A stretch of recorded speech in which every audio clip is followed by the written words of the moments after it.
Magandang hapon mga kaibigan. O paggabi na naman, kailangan kapag bago dumilim, sinisecure ko na yung lahat. Kung ano ba yung mga nakalimutan ko. Tapos hinihipo ko sila kung okay ba yung kanilang pangangatawan. So okay na okay, magaang. Maganda yung katawan, magaan. Hindi sila mabigat, walang sapulan tawag yun, yung mataba yung puwet. Ito wala. Damang-dama mo yung pinakabuto niya sa may puwetan. Tawag sa amin dito sa Kapampangan, sipit-sipitan. Yung buto na yun. Yung parang nakaganon, yung dalawang buto sa may ilalim ng puwet, nakaganyan. Yan. So okay sila. Tapos, nakataob na yung mga inuman na yan. Kasi ginagawang swimingan ng mga palakayan eh. Pati mga inan, tinataob ko na rin. Tapos pati yung mga spare para walang pumupuntang palaka. Ay, mga inan, nakataob yan. Bagay, nakatagilid. Hindi nakataob. Tapos yan. Tapos mamayang pag konti, didiligan ko yan, babasain ko. Para bukas, na-absorb na nung lupa yung basa. Hindi na sariwa yung basa nung ng loob nila. Pero parang temporary ano lang yan pag umaga kasi pinapawalan sila eh. Kapag tapos na silang naggalagala, kapag nagsawa na sila, binabalik na sila dyan. Ngayon, pupuntahan naman natin yung lugar namin. Meron kaming small corner doon sa bahay na parang dedicated dahil sa mga gamit ng mga alaga ng manok namin dalawa ni Aling Mimay. Di ba? Subscribe sa kanyang YouTube channel, Aling Mimay Show. Para naman matuwa naman siya kasi siya isang aspiring na na sabungera. Well, puntahan natin yung aming chicken corner. Eto na yun. O, corner talaga siya, sulok. O, dyan yung mga gamit namin sa mga alaga manok, pati feeds. Ayan, pagkain ng mga sisiw. Yung kanilang chick booster. Nilalagay na namin dito para yan. Oh. Ito yung pinaka feeds. Yan. Meron pang konti. Bibili na niya. Ito naman yung darak ng mga bibi. Yan, meron silang darak. Ito yung dinadala namin pag magpapakain. Dito namin sinasalin. Tatakal lang kami dito. Oh. Yan, tatakal ka lang dito. Yan, tapos lalagay dito. Para kasi alangan naman dali mo buo yan. Mabigat. So ayan yung mga pagkain namin sa mga alaga. Ito rin yung stock ng successor. Yan. Yan, chick booster. Yan. Tapos yung pitchil namin panghalo ng mga vitamins. Sprayer sa mga macho. Tapos flashlight kapag gabi pag may biglang sumigaw na alagang manok, siyempre responde ka agad baka ano nangyayari. Tapos yung mga naka-standby na mga inuman, kainan.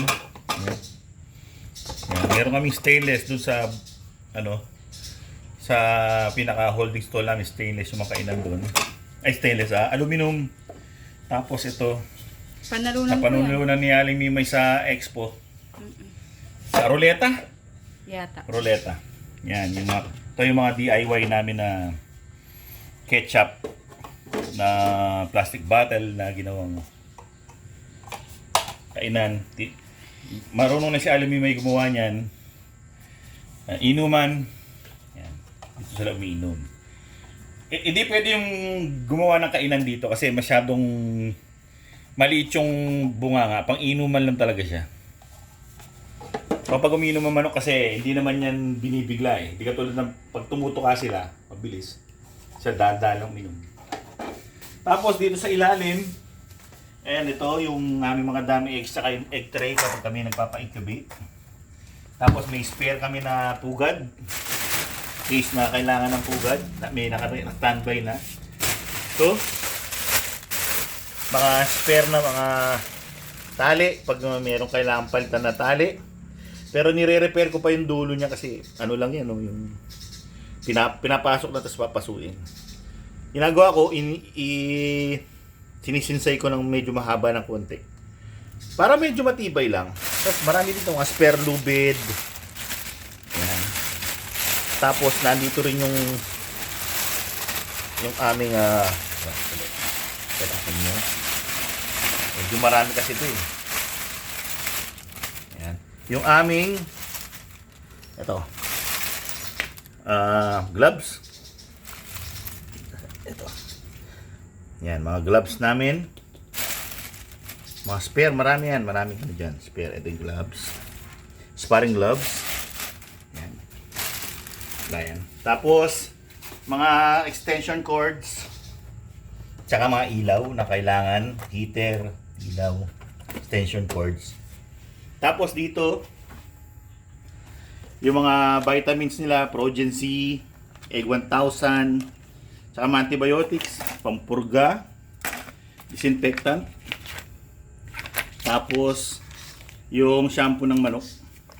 Nilagay ko sa naka-hiwa-hiwalay para in case may mag-leak dyan, hindi malalagyan yung mga ibang mga gamot. Tapos, meron din akong brush. Ito. Pambrush ko sa ano to, sa mukha nila kapag may buni. Binabrush namin yung hilamusan, tapos pag marami yung may mga nakasiksik na dumi sa mga palong, binabrush namin ito. Tapos soft brush na andun. Yung aming trusted garapon, magic garapon. Tapos meron ako ditong ito old ang pangalan, old yung label, pero may bago na nito ngayon. Galing to sa SMA Game Farm. Liber Guard. Parang parang katulad siya ng Reload Plus.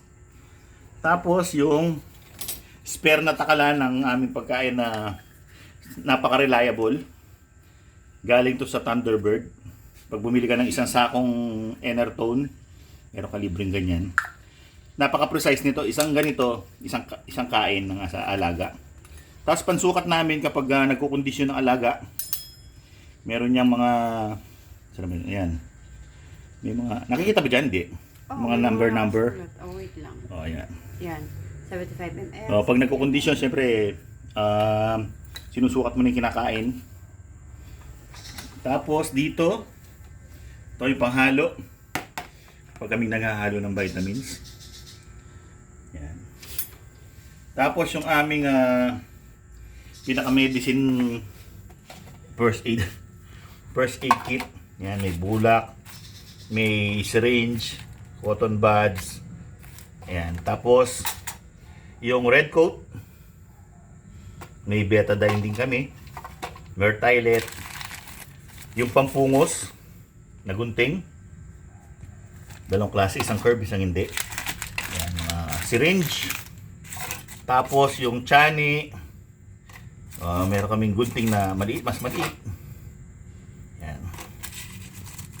Yan. So yan ang aming parang first aid kit. Dito rin ko na rin nilalagay. Para pamputol ng tahid, para madaling accessible, madaling mahanap pag hinahanap.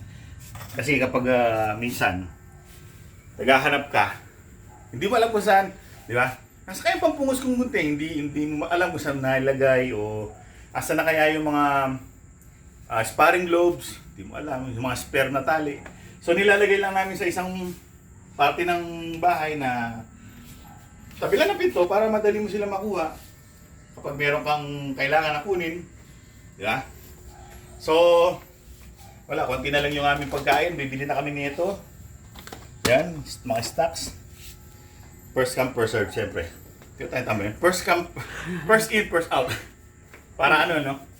Ito yung una gagamitin. Siyempre, pag bumili ng bago, yun ang next na gagamitin. So, ayan.